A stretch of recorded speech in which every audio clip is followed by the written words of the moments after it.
সবাই যখন মৃত্যুটাকে ভীষণ ভয় পায়, আমি তখন হাসতে হাসতে আল্লাহর কাছে ভীষণ সন্তুষ্টি নিয়ে পৌঁছতে চাই যে আমি একটা ন্যূনতম ওই জীবনটা লিড করতে পারলাম, যে আমি একটা ইনসাফের হাসি নিয়ে আমি আমার আল্লাহর কাছে পৌঁছতে চাই। হায়াত মৌতের মালিক আল্লাহ, ন্যূনতম সিকিউরিটি নিয়ে চলাও হলো সুন্নাহ। কিন্তু আমাদের লড়াইটা হলো, আমার মা স্বাভাবিকভাবেই কান্নাকাটি করেন, আমার পরিবার সবাই। তো আমি আমার মাকে বলেছি যে দেখো, মানে আমরা যে লড়াই নেমেছি, আমার একটা মনে হয় কি কোনো রাজনীতিবিদের না বাসায় মৃত্যুটা হইতে পারে না, এটা কোনো ভালো মৃত্যু না। যিনি রাজনীতি করেন, যিনি লড়াই করেন, যিনি বিপ্লবী, যিনি সংগ্রামী, তার মৃত্যুটা হবে একটা সংগ্রামের মধ্য দিয়ে, একটা রাজপথে, একটা গ্লোরির মৃত্যু।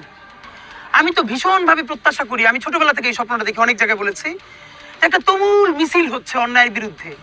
সেই মিছিলের সামনে আমি আছি, কোনো একটা বুলেট এসে আমার বুকটা হয়তো বিদ্ধ করে দিয়েছে, এবং সেই মিছিলে আমি হাসতে হাসতে আমি শহীদ হয়ে গেছি। এবং সবাই যখন মৃত্যুটাকে ভীষণ